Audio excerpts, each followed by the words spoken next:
Hello everyone, Genghis here of course, and welcome back to the Pure Power Strategy video series.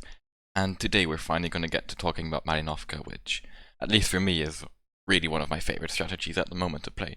I have to admit, this is not really a strategy I came up completely by myself, or even much by myself. A lot of it is copied from other people I played against or streams I saw, and this is definitely one of the best ways to play Malinovka per se in the meta at the moment, and in my eyes, my version of it, basically, which is what I'm going to show you, obviously, yeah, is just the best way to play Malinovka, and really powerful. And also, what is even better, it's really fun to play if you're leading, and I think even as a player. And what makes this strategy so great straight away is that you get three things from the beginning. Namely, you get information on what the enemy team is doing. You hopefully, or if you do it well, get some free damage. Maybe even a kill, like really regularly. And finally, you get map control. And with those three things, normally you should be able to close out any game. Yeah, if you haven't figured out yet, the strategy is with side 2. I'll even explain real quick why, I think. And I definitely, at least for me, side 2 is definitely the preferred side of Malinovka at the moment. Even though side 1 is better for hill. But I just think that this side 2 strategy where you get all the map control at the beginning, you let the enemy have the hill, and then you go ahead, is just really strong and not much the enemy can do about it. Yeah, even if they more or less know what you're doing. So, to get information at the beginning, and also some free damage, we're gonna send a spotter in this area, and we're gonna cover him. We're gonna cover him even quite well for two reasons. First of all, sometimes the enemy just stays in base themselves. Maybe they also have a scout going here or something, and maybe they have two TVPs or whatever, trying to get in some shots at the beginning, or even mediums. Not too common, but it's a test strategy which does exist. Well, if you do that, once you get here, they can't really run, and you get a lot of free damage or even free kills on those tanks, as long as you have enough in base, actually sniping. And additionally, since at the moment, or since this is a side for which going hill is weaker, and everyone knows that, going aggressively down here is pretty common, and even crossing straight away, or even going for pretty much straight away cap rushes over the side is quite common, which again forces the enemy to have a spotter which can be here, or here. And since he has to have a spotter there, and since you can't really hold these positions, because if you do go here, you get completely stuck. Like let's say you decide to put 5 tanks here. You can't support them, right? So if we would actually arrive with 10 tanks, you just lose 5 against 10, because this is just too open to come back with your other tanks, and you're just too far away and you can't snipe into this area.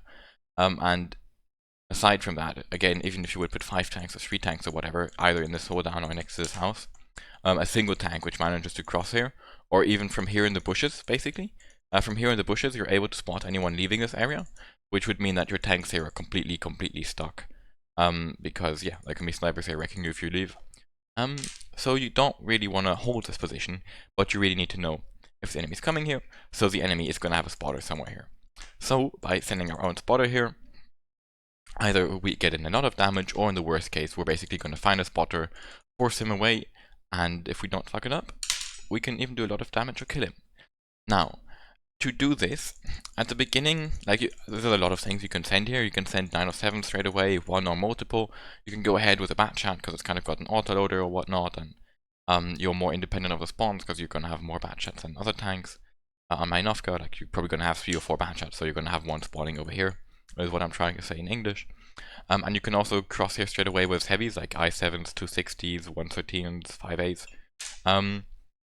Or even just YOLO crosses 1 260. You can even cross in the water if you really want to, along the edge. But I don't do any of that fancy stuff. What I tried out, and what in the end I think really is the best, is just using a T100. Because of one really simple reason, really. Let me put down a T100 icon. Yeah, if you do go, basically you rush across here, first of all it's super flat, so you can, hide in this road, and if they have some snipers here, they're gonna have a really tough time actually killing him, or tracking him, or even doing a lot of damage to him. So it should be able to get here safely, whereas a bat chat is more likely to die in my eyes, for example, to 4 907s, maybe here, which might then actually be able to leave after or something. If you don't get your spotter across, right? But especially if the enemy does actually send their 5 tanks here, a T100 in my experience is actually able to get out. Like, even if the T100 is already here, in 4 out of 5 games where that exact situation happened, like the enemy had a bunch of tanks here, my T100 does a spotting round here at the beginning intending to get over here, notices when he gets like here, oh wow, they've got tanks here, they're shooting me. He turns around, does some zigzags, get into this, and gets out. And that's just super valuable, because you get in a lot of damage, and you get out. And even if they like straight go for the crossing here, which is also something that happened a couple times, like what I mentioned, sending 907 straight away, people do it from this side too, less often, but it happens. For example, or 5As or something, to try and take this area, basically, right? And play the map control game from there, a bit like we're doing, just like with sending 3-4 tanks instead of just a scout. Again, in my experience, the T100 gets here, sees 907s coming, okay, they're actually not stopping, does some zigzags, and normally he gets out. It's not a promise, it depends a lot on how good the T100 is playing, and how, obviously, especially how good the enemies are shooting, and if they're hitting track shots. But, yeah. That's just pretty amazing in my eyes. I really didn't expect that. Like, the first time the T100 get out, and I was like, really? The second time that happened, you know, like 5 games later, I saw the T100 was dead and it was going to be a nice trade. But no, the T100 actually survived, and we killed 3 tanks for free while they were crossing. And at the same time, our T100 got back out, so like, yep, okay, that works. So, we're sending a T100 there, enough blah blah. We need to cover that T100 with snipers. It's Malinovka, so we want to have a lot of mediums, so we're gonna put down some fucking mediums. We're playing Clan Wars, we want mediums, so we're using 907s, because everything else kinda sucks in comparison. Hashtag good balance.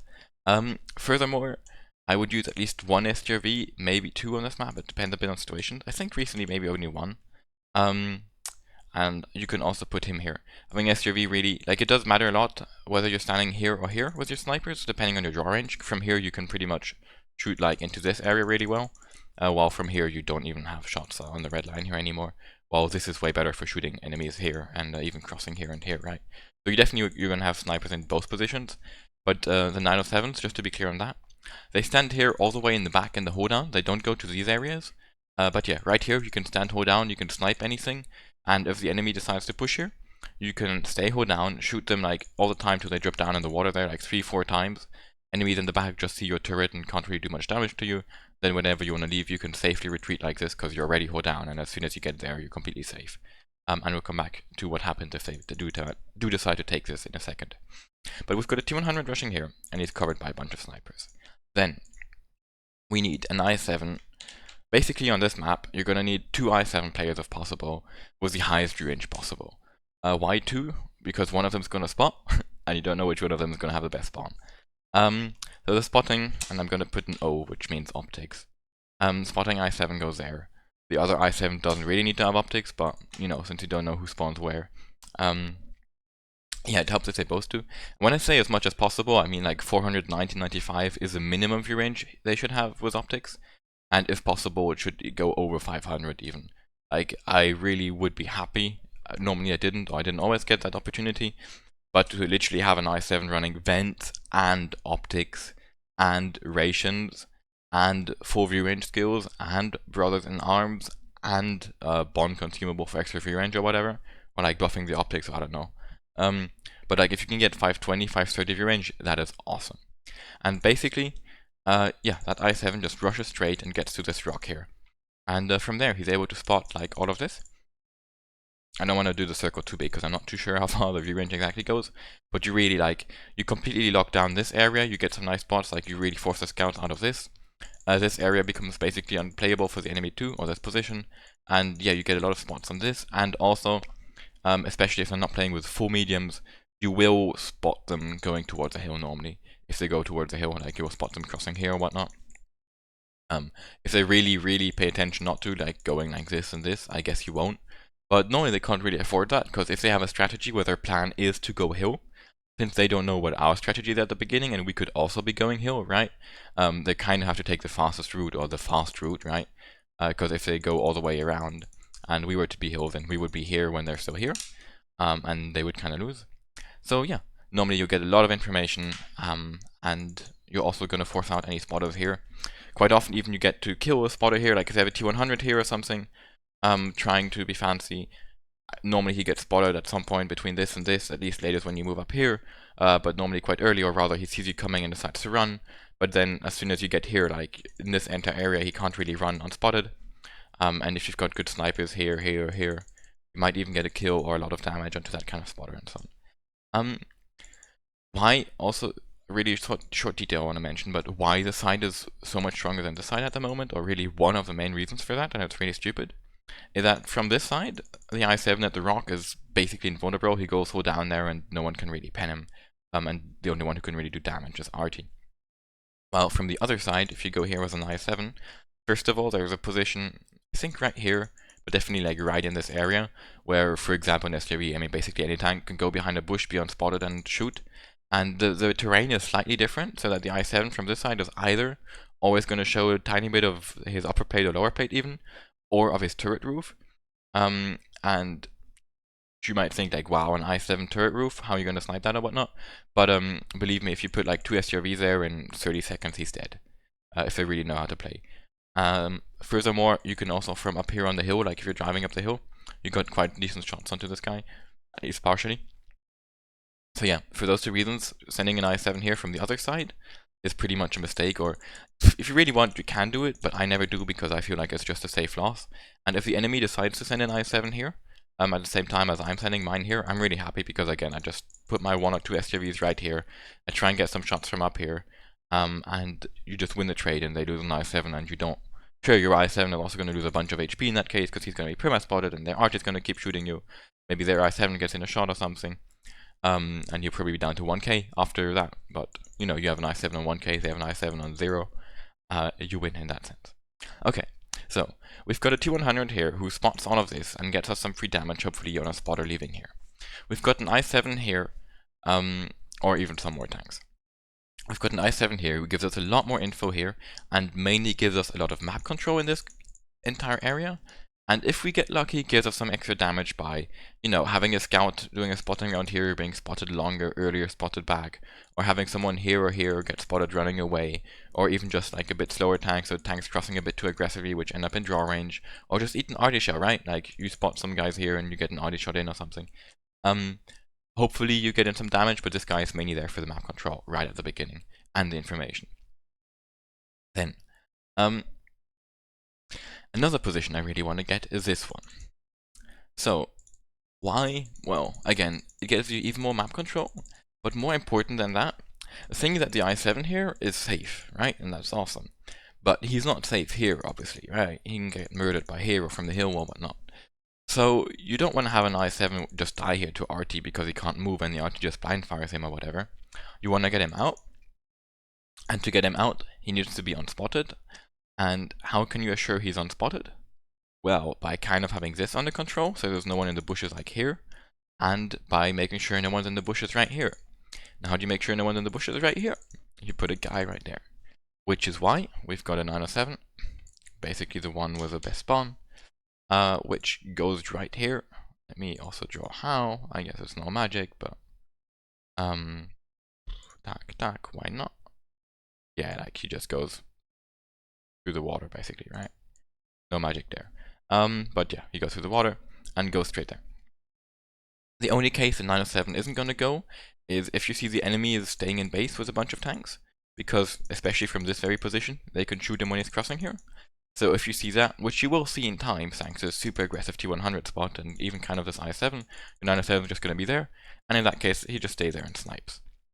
Another 907 position I want to have is up there, and I'll explain that too in a second. And I guess we can use the same, yeah. Would you please? I think I just made an arrow. Okay, great. Are you bugging? Alright, people. Technology is hard. The fuck, though? What's going on here? I have to hold? I don't even know. Oh, I'm on a straight line and I'm not on the curved line. Okay, great. Let me feel better about myself. Fix that real quick. We'll see if I'm lazy or not to cut this out. But yeah, there we go. Blap. So that's also going to be a 907. Let's put that icon down immediately. And this position right here, so it's basically like under the hill in this weird mini hill area, has the advantage that you can basically be there, you can poke and you spot all of this. And even this to a pretty decent degree, and you can spot up to the hill. It's a tricky position to play. I would put one of my most skilled players in there if I can, Obviously also depend on the spawn. But yeah, if you get there, because you basically have to peek with, your top of your turret or even your gun to get info and so on. But yeah, if you can do that well, you get a lot of information for your RT, and he's really hard to push out cost effectively. And this is, I don't know, the one specificity, at least in my eyes, which I think is quite important, is that instead of like, I don't know, crossing like this or something, where you're probably a bunch more exposed, I think the 907 should just drive up here, and then drop down from the hill, like right under where the real hill begins.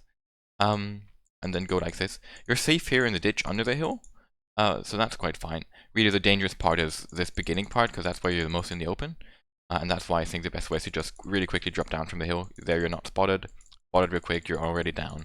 You're in a 907, you cross over, and you get right here. We're going to play with one RT, because one RT is the minimum in Malinovka.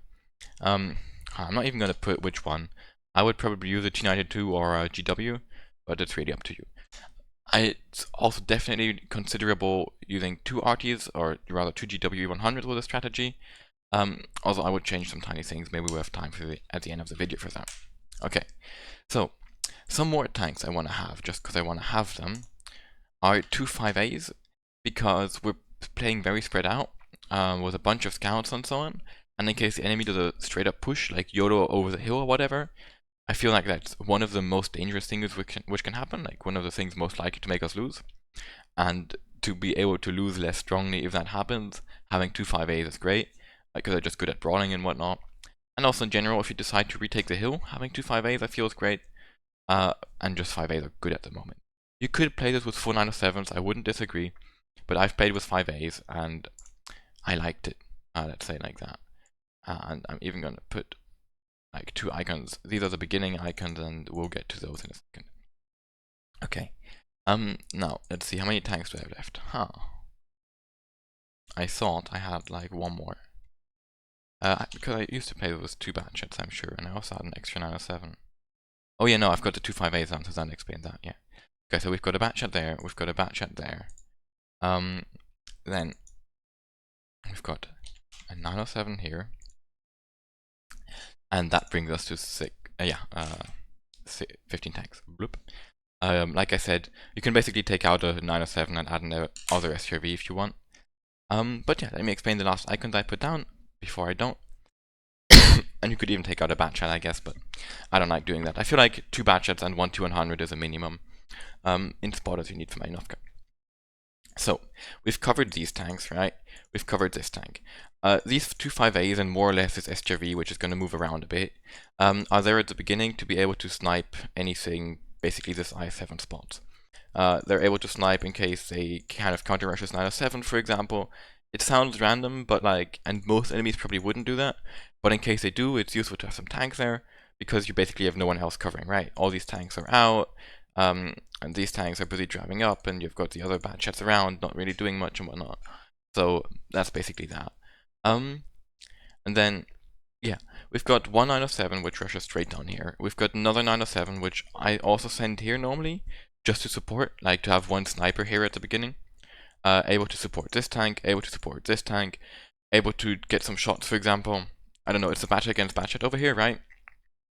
And maybe your batchet misses the first 1-2 shots or something, or gets a bit unlucky for some reason, eats a stray shot or something, and then their batchet decides to just clip your batchet by standing on the ridgeline. Again, since a lot of our tanks are out of the fight, it's really useful if you've got someone actually covering, and all that. So that's why. 197 here to cover. Then we've got one batchet with the best spawn who goes up here and does a spotting round here. If you already have all the information you need from these two tanks, you can cancel that spotting run because you might take some damage there. But otherwise, I do normally do it.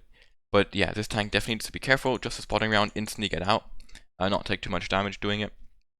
And that's basically the last linchpin of getting the first wave of information. So that's the T100, the I7, and the batchet. The batchet spots anything going up the hill. The the T100 spots anything down here, and the I7 spots like before that already anything here, probably going up the hill. You know what the enemy is doing. Then the second wave of information is your 907 arrives over here. Your other 907 arrives over here, and your T100 is slowly moving up here. What you're also gonna do, let's change color, I guess. Actually, yeah, change color for all the second positions. So attack. First, put down 5As.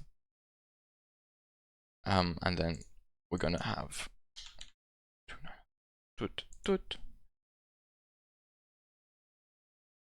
I'm gonna go a bit in detail, I guess, but yeah, this tactic is complicated, and I wanna, at least in my eyes, kind of complicated, and yeah, I really want to explain you everything I see in it and why I think it's so strong, and not just give you the initial positions, which you, if that's all you wanted, you can leave at this point, I guess. But as soon as we manage to get our T100 here, we force out enemies from this entire area. They're just able to hold these buildings, and honestly, those buildings are not even that great to have. Most likely, they're going to keep a spotter in these bushes right here, and snipers here, which allows you to put 907s here safely, just to get some extra angles and even up to these buildings. And your T100, being way faster, more mobile, can try and do some spotting rounds here carefully, and can also just move up in these bushes. Up to here is basically guaranteed you can get, and that's really, really useful already, because you can spot into this quite far. But if you do it well, as you've also got that 907 kind of covering this, right, from enemy spotters, you might even be able to get your T100 into this, which really spots far into the enemy base and allows you to, for example, if you go for a cap rush later on, already have a spotter really far forward, which is super, super useful. And just in case the enemy is relocating, you're going to know it way earlier than they expect. Your 5As do their first shots from here. Hopefully they get some damage. After that, without you telling to, they have to immediately move into this area. Basically, the 5A here just goes there on the red line and snipes onto anyone trying to peek on the I-7 or something. From here, you can actually shoot even up to here. It's not the best shots, but you've got some pretty decent shots on the hill. It's a different angle, and it's just an angle you should have. Depending on the situation, the SRV might join up there. The other 5A goes here, and basically the two tanks here, the I-7 comes straight away and pokes at the front of the hill, like goes down on the ramp, and tries and spots this. Why an I-7? Because best turret armor and because takes, in my opinion, the least damage from RT from all the viable options. Some people would rather use a 907 and say like it dodges RT by moving, but I don't know, I don't believe that. I'm not a fan of that. Like, terrain is too small, it just gets shot on the turret roof, shit like that. In my eyes, use an I-7. If, which is not too hard, the enemy just puts a medium in the bushes here, and spots your I-7 whenever time he peeks, and then he just eats 2 RT shells. Obviously your I-7 should stop peeking. Obviously your RT should put 3 blind shots onto these bushes, and then your I-7 just peeks once every 3 minutes or something. But yeah, he gets map control and he's able to get some information and hopefully some damage for your RT too. The 5A on the other hand is just there to stay unspotted, but by pretty much hugging the hill, not the hill, the rock here. I don't know if you see it, but there's a rock right there. If you go in, if you know the map, you know where it is. That rock I feel it's pretty nice cover, and it allows a 5A there to cover this guy, because this is one of your most exposed players, especially at the beginning, but also later on, and it's quite easy for the enemy to maybe rush 3 tanks and drop down there or something. I feel it's super useful to have a 5A here, who just hides as much as possible so he doesn't take any free damage or RT damage, and doesn't stand next to the I-7 so they don't get splashed by RT both at the same time, is able to just get in that extra DPM straight away. And if they rush down from hill, by the way, I-7 should stay there, and the 5A, if he can, should maybe even try and drop, like the I-7 is going to die, because he's in the front, there's no way he gets away. But the 5A, being a bit more in the back and next to the rock, might even be able to drop down here and hide like behind these rocks or whatnot, making it a real pain to get taken out by the enemy. Then you've got your one batchat there, and you've got the last batchat just going in these bushes at the beginning, also able to get in some shots on spots or whatnot. I don't know if it's the most useful position, it's probably, or it isn't, but you just want to have a second batchat. Another position you could use instead, although it's also not very useful, is just go in a bush here. So yeah, I'll just put him there, and he's able to also cover this. And that's kind of that. On the other side down here, like I said, I would normally, depending on the situation, cross with 2 or 3 907s. If, for example, I'm super worried that the enemy is just going to counter push here, maybe because they're running a full medium team or a lot of batchats or something like that, I might even not send 907s here, and decide to, for example, use these batchats, right, which, after their first spot, / in general, don't really have a job. Yeah, you can put your T100 in the front, put the 2 batchats behind, then if the enemy does a counter push with 907s, you let your batchats do a clip, then they run away, like not even getting spotted, your T100 gets away unspotted, maybe just goes in a bush here or something, you have time to rotate back 907s from wherever, and then go back in the holdowns here, and you just get them some free damage. But otherwise, you've got 907s to put on pressure here. Thanks to these positions, like I said, you're able to drive out with this I-7. So he just gets away, and he shouldn't, and you really should do that early enough before he dies to RT or takes too much damage. Like as soon as you get here and you have this under control, this I7 should drive out. It shouldn't take you much time. And from there, yeah, you've got this map control, right? This is what this tactic gives you. All of this, like, is just the tanks you have. And then if you add vision to that, you're able to see basically, like, not completely the entirety of the hill, because you can't see up here and whatnot. But this 907 is able to decently spot this general area. And this I7 is able to decently spot this, and even kind of spot this. And you've got vision from this to like here, and from down here into like all of this. From there, you've got literally like three options. Either the enemy pushes, either because it's a landing or because they want to put pressure onto you, and for that, normally they have to push down the hill. The only other option they have is to push here, but this I feel like has to be done at the beginning, otherwise it won't be done. If they do that, group up your tanks, like be ready for it, which is why basically right after the beginning, right when we're super spread out, I group up more tanks in this general area. So that means like this SRV gets up here, the 5As get up there, this I7 gets out, gets in this general area, and these 907s normally, some of them might go here, but at least one will go here, or if I send the bat shots, then the 907s are going to go here. Like I never want to have more than 3 tanks down here, counting the T100, so that I still have 11, not counting the RT, for a fight here in case they push the hill. If they, by the way, push down here, at the beginning or later on, your reaction is really easy. Do 3 damage when they're pushing across this, then run away, put a guy in the bushes right here, and put like 3 snipers here, and a guy in the bushes here, and they can't do anything. And you can't, like you really don't even need the 3 snipers, you can just leave 1 SRV, able to snipe everything, and in case they really push, you can just come back down here. And while doing that, that's the magic. If you see the enemies going down here, since you've got such a mobile team and so much map control right at the beginning, you can take the hill, right?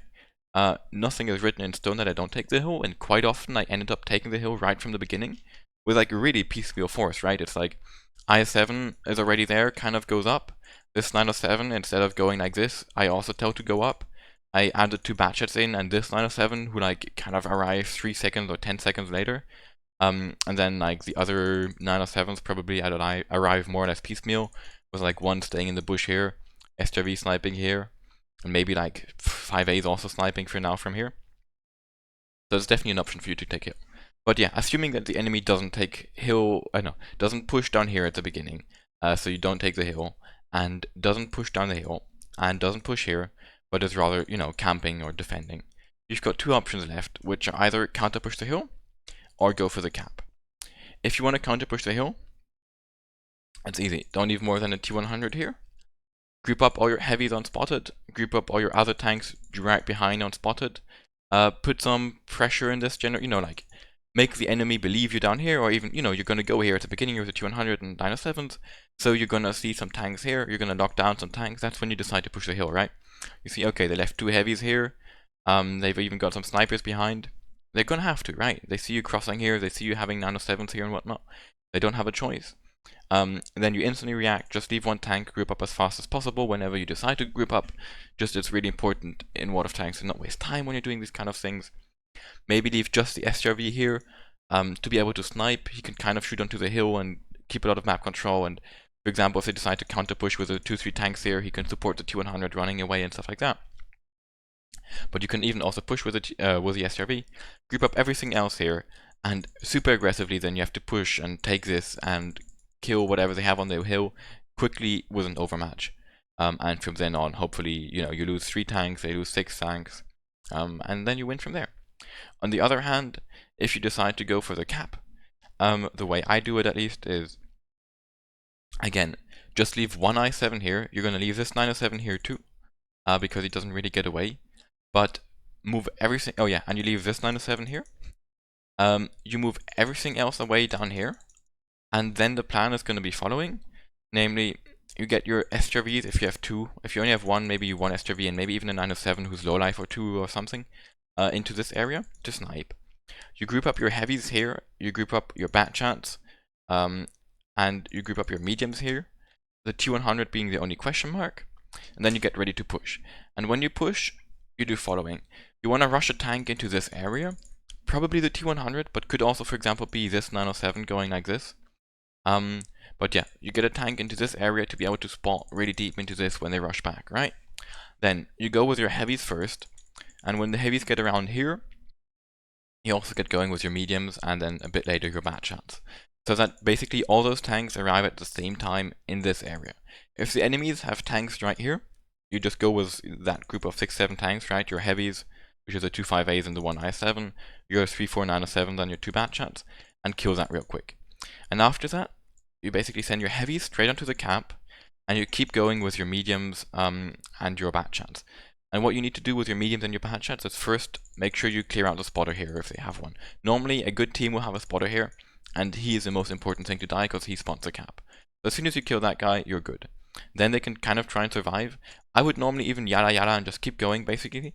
Get your mediums and bad shots really into this, because those tanks are going to be the most likely also to be able to get spots and decap. Your heavies are going to start capping. You've got spotters here, and you've got the snipers here, basically, which are going to do all the damage. The STRVs and, yeah, your maybe 1 or 2 low life mediums, or your second STRV or whatnot. And then you've got triple cap pressure, and yeah, everyone, I don't know, if you've played Clan Wars, then you know how dangerous this cap is, even if it looks super open. It's just really, really hard to spot and approach. And if you do, approach it, basically you're completely in the open. And you're going to be moving because you're approaching to spot the cap, and you're desperate to try and spot the cap in time, because 30 seconds against a triple cap is nothing. And yeah, then you're able to farm them. And furthermore, you've got this guy who just keeps pumping in damage into them. You've got this guy who keeps pumping up damage into them. You've got the I7 here, who's kind of useless, but just kind of pushes a hill immediately, and together with this guy should be able to do a bunch of pressure here. And just also, doesn't allow them to be safe. Like the snipers there are gonna get spotted by this 907 and this guy and this guy. Like between the 3 angles, the 200 in here and this guy here, there's basically no way for the enemies to stay unspotted really. And you're just gonna be able to farm them down. So yeah, that's kind of that. And I just always decide, depending on what I see. Like in my eyes, the enemy doesn't have a choice but defend this and the hill.